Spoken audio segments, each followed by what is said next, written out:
राधे राधे भक्तों, श्री कृष्णदासी शिवना चैनल में आपका एक बार फिर से स्वागत है। और आज की वीडियो भी है बाकी वीडियोस की तरह बहुत ही खास। कुछ दिनों से, बहुत हफ्तों से ही लॉन्ग वीडियोस ना आने के कारण मैं आपसे बहुत माफ़ी मांगती हूँ। लेकिन आज की वीडियो बहुत ही खास है क्योंकि आज मैं आपको बताने वाली हूँ 700 साल बाद होलिका दहन पर बन रहे 9 शुभ संयोग और उनके शुभ मुहूर्त और सामग्री सहित संपूर्ण जानकारी, और उसके साथ ही पूर्णिमा की भी संपूर्ण जानकारी, क्योंकि दोनों चीज़ें एक ही साथ पड़ रही हैं। तो आज हम उनके बारे में जानेंगे कि क्या करना है, कैसे करना है और कैसे होलिका दहन के हमें नियम अपनाने। तो चलिए शुरू करते हैं बिना समय गवाए। वीडियो को लास्ट तक ज़रूर देखें। चैनल पर नए हैं तो चैनल को सब्सक्राइब जरूर करें ताकि ऐतिहासिक, पौराणिक और वर्तमानिक कथाओं से हम आप तक को जोड़ सकें। तो चलिए शुरू करते हैं आज का हमारा वीडियो। तो चलिए सबसे पहले हम ये जान लेते हैं कि हमें होलिका दहन पर क्या नहीं करना है। तो होलिका में कूड़ा नहीं डालना है। इस दिन काले रंग के वस्त्र भी नहीं पहनना। होलिका दहन के दिन मांस मदिरा का सेवन तो भूल कर भी नहीं करना है। इस दिन फागुन पूर्णिमा का व्रत करने वाले ब्रह्मचर्य का पालन करें। इस दिन तंत्र मंत्र किए जाते हैं, इसीलिए कहीं भी रास्ते में पड़ी चीज़ों को हाथ न लगाएं, चाहे वे कितनी ही आकर्षित क्यों ना हो। तो प्रिय भक्तों, अब हम ये जानेंगे कि हमारी राशियों के अनुसार हमें होलिका दहन में क्या क्या आहुतियाँ डालनी चाहिए। तो मेष राशि को डालनी चाहिए गुड़ की आहुति, और वृषभ राशि को चीनी की आहुति डालनी चाहिए। मिथुन राशि को कपूर की आहुति दें। कर्क राशि वाले लोहबान की आहुति दें, और सिंह राशि वाले गेहूं की आहुति दें। कन्या राशि वाले कपूर की आहुति दें। तुला राशि सफ़ेद तिल की आहुति दें। वृश्चिक राशि नारियल की आहुति दें। धनु राशि जौ और चने की आहुति दें। मकर राशि काले तिल की आहुति दें। कुंभ राशि काली सरसों की आहुति दें। और अंत में आती है मीन राशि। तो मीन राशि के जातकों को चना की आहुति देनी चाहिए। तो होलिका दहन की अग्नि में क्या डालें? अगर आप बहुत सालों से विवाह के लिए परेशान हैं, आपका विवाह नहीं हो रहा है, तो शीघ्र विवाह के लिए होलिका की अग्नि में हवन सामग्री में घी मिलाकर डालें। और यदि आप दीर्घायु प्राप्त करना चाहते हैं तो लंबी आयु के लिए होलिका दहन में अपनी लंबाई के बराबर काला धागा सिर से 7 बार घुमाकर अग्नि में डाल लें। अगर घर में सुख संपत्ति बनाना चाहते हैं तो परिवार की सुख शांति और तरक्की के लिए होलिका दहन की अग्नि में नारियल डालें। अब हम जानते हैं होलिका दहन पर भद्रा काल के बारे में कि कब से लगने वाला है। तो शास्त्रों में होलिका दहन को लेकर कहा गया है कि ये पर्व भद्रा रहित पूर्णिमा की रात को मनाना उत्तम रहता है। तो फागुन पूर्णिमा पर शाम के समय गोधूली बेला में अगर भद्रा का प्रभाव हो तो होलिका दहन नहीं करना चाहिए, नहीं तो साधक सहित उसका परिवार संकट में आ जाता है। साल 2024 में होलिका दहन के समय भद्रा का साया नहीं है, यानी भद्रा की पूंछ का मुहूर्त शाम 6:33 से स्टार्ट होकर रात को 7:53 तक रहेगा, और भद्रा का मुख रात को 7:53 से रात को 10 बजे तक रहेगा, 10:06 तक। ये तो हम जानते हैं अब कि होली देश के लिए क्या सौगात ला रही है। 2024 में इस बार होली पर ग्रह नक्षत्रों शुभ स्थिति देश के लिए शुभ साबित होगी। होली के बाद से दीपावली तक बिजनेस करने वालों के लिए अच्छी स्थितियां, देश को आर्थिक रूप से लाभ होगा, विकास की योजनाओं को काम होंगे, देश में बीमारियों का संक्रमण कम होने लगेगा, और रियल एस्टेट और स्टार्टअप तेजी से बढ़ेंगे। तो आपका ये जो टॉपिक मैं आपको बताने वाली हूँ ये बहुत ही खास है, क्योंकि जैसा कि मैंने आपको स्टार्टिंग में ही बताया था, 700 साल बाद 9 शुभ योग में होलिका दहन का पर्व मनाया जाएगा। 24 मार्च 2024 को होलिका दहन पर 700 साल बाद 9 दुर्लभ योग का महासंयोग बन रहा है। इस दिन लक्ष्मी योग, सर्वार्थ सिद्धि योग, रवि योग, पर्वत योग, उभयचरी, सरल, वरिष्ठ, शश महापुरुष योग और अमला योग बन रहे हैं, जो कि सब जगह से सर्व सिद्धि के लिए और हर चीज़ से हमारे लिए लाभकारी माने जा रहे हैं। इन योगों में किए जाने वाले अनुष्ठान, चाहे वो पूर्णिमा व्रत के लिए हो या होलिका दहन के लिए हो, हमारे जीवन को सुख संपत्ति और आर्थिक स्थिति से भी मजबूत करने वाली सिद्ध होगी। बस उसके लिए मैंने जो नियम आपको बताए हैं उन्हें फॉलो करना बहुत ज़रूरी रहेगा। और भी कुछ नियम हैं जिनके बारे में मैं आपको आगे बताने वाली हूँ। तो यदि आप नवविवाहिता हैं, यानी आपकी अभी अभी शादी हुई है, कुछ 1-2 महीने पहले या इसी महीने में हुई है, तो शादी के बाद पहली होली मायके में ही मनानी चाहिए। कहते हैं नई दुल्हन और सास को होलिका दहन एक साथ नहीं देखना चाहिए, इससे रिश्तों पर बुरा असर पड़ता है। नवविवाहिता को होली के दिन काले रंग के वस्त्र भी नहीं पहनना चाहिए। इसके अलावा घर के किसी भी सदस्य को काले रंग के वस्त्र नहीं पहनना चाहिए। तो अब मैं आपको बताने वाली हूँ होलिका दहन के अनुष्ठान करते समय कुछ 5 मंत्रों के जाप करने चाहिए, जिसमें से पहला मंत्र है ओम प्रहलादाय नमः। दूसरा मंत्र है ओम नरसिंहाय नमः। तीसरा मंत्र है ओम होलिकाय नमः।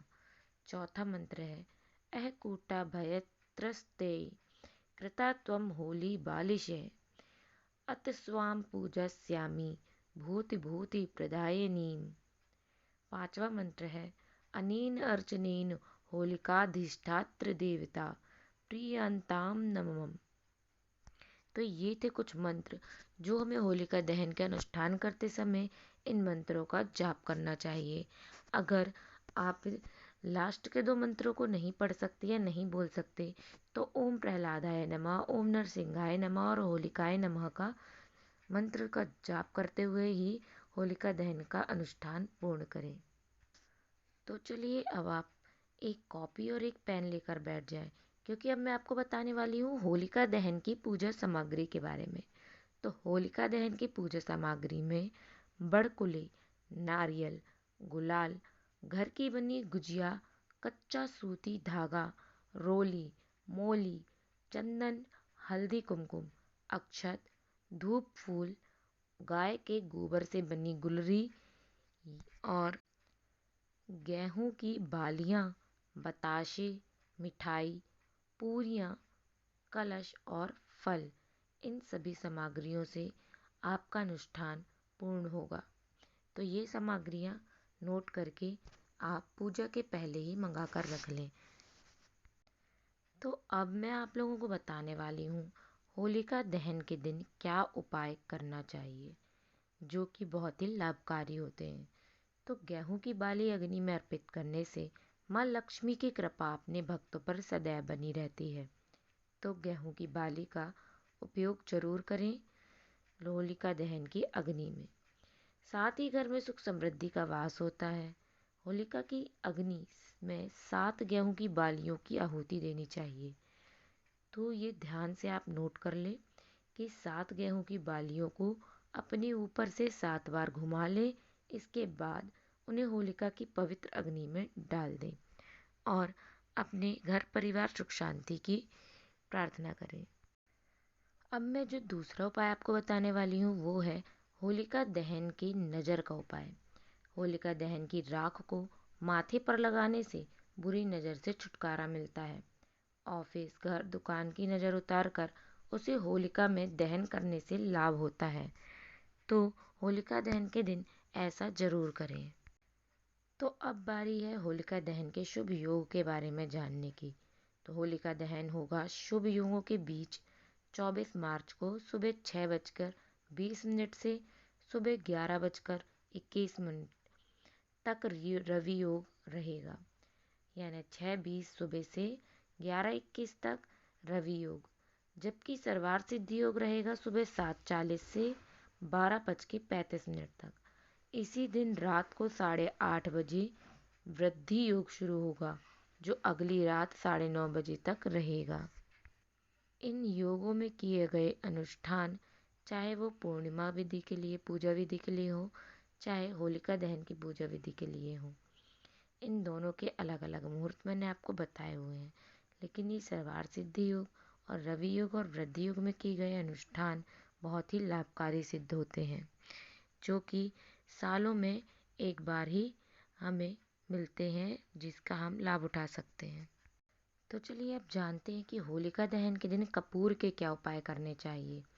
तो होलिका दहन के दिन कपूर के उपाय से आपको मानसिक शांति मिलती है और आपकी बहुत सी मुश्किलों का अंत होता है।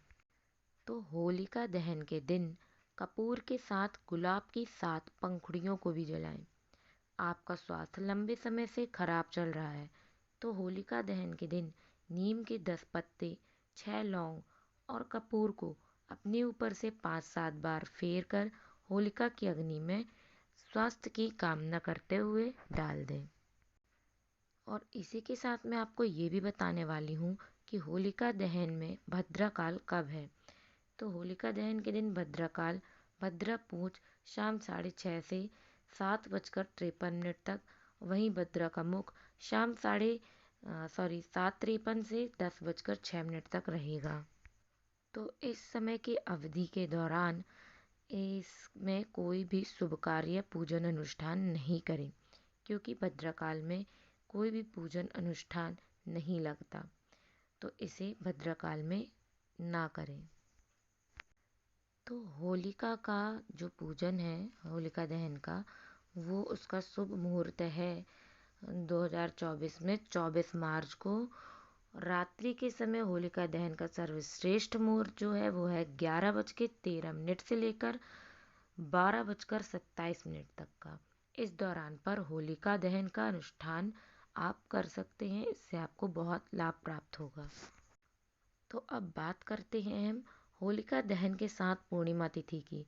तो पूर्णिमा तिथि 24 मार्च रविवार की सुबह 9:54 से लग जाएगी, जो कि 25 मार्च सोमवार की दोपहर 12:30 तक चलेगी। तो पूर्णिमा की पूजा भी आप शुभ मुहूर्त में कर सकते हैं। वही मैं आपको बता दूं कि होलिका दहन के बाद साल 2024 में रंगों का त्योहार होली 25 मार्च को मनाई जाएगी।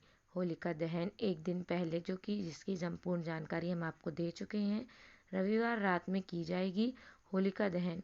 उसके बाद समय आता है जो कि है रंगों का खेलने का। तो इस बात का ध्यान रखें कि भद्रकाल में होलिका दहन की पूजा ना करें और उसके बाद फिर आप इस अनुष्ठान को समय पर, मुहूर्त पर और सिद्ध मुहूर्तों पे करें, जो आपके लिए लाभकारी हो। तो पंचांग की गणना के मुताबिक होलिका दहन भद्रा के पश्चात मध्य रात्रि 11:13 से मध्य रात्रि 12:33 के मध्य होगी। होलिका दहन के दिन सर्वार्थ सिद्धि योग और रवि योग बन रहा है। सर्वार्थ सिद्धि योग सुबह 7:34 से अगले दिन सुबह 6:19 तक है। वहीं रवि योग सुबह 6:20 से सुबह 7:34 तक है। रंग वाली होली से पहले पूर्णिमा के दिन ही होलिका दहन होगा, जो शास्त्र अनुसार उचित है। तो चलिए अब हम जानते हैं सबसे आखिरी में कि होलिका दहन की जो पौराणिक कथा है वो क्या है। वैसे तो इस कथा के बारे में बच्चे बच्चे को भी मालूम है, फिर भी हम पौराणिक कथा के बारे में आपको आज बताने वाले हैं। तो पौराणिक कथा के अनुसार इसका संबंध होलिका और भक्त प्रहलाद से है। प्राचीन काल में हिरण्यकश्यप नाम का एक दैत्य था, जिसका जन्म महर्षि कश्यप के कुल में हुआ था। वह हिरण्यकश्यप वन का राजा था। हिरण्यकश्यप के पुत्र का नाम प्रहलाद था और बहन का नाम होलिका था। हिरण्यकश्यप को भगवान ब्रह्मा से विचित्र वरदान मिला था। इस वरदान के कारण भगवान विष्णु को मृत्यु लोक में अपना अवतार लेकर उसका वध करना पड़ा था। भगवान विष्णु ने नरसिंह अवतार लेकर हिरण्यकश्यप का वध किया था।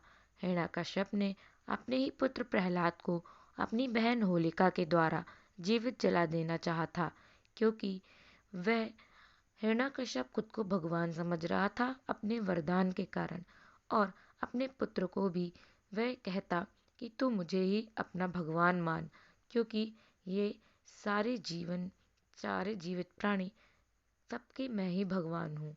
और अगर तुमने मुझे अपना भगवान नहीं माना तो तुम्हें जीने का कोई हक नहीं। जबकि भक्त प्रहलाद अपनी माता के गर्भ से ही भगवान विष्णु को अपना भगवान मानता था और उन्हीं की आराधना दिन और रात उनकी भक्ति में लीन रहता था।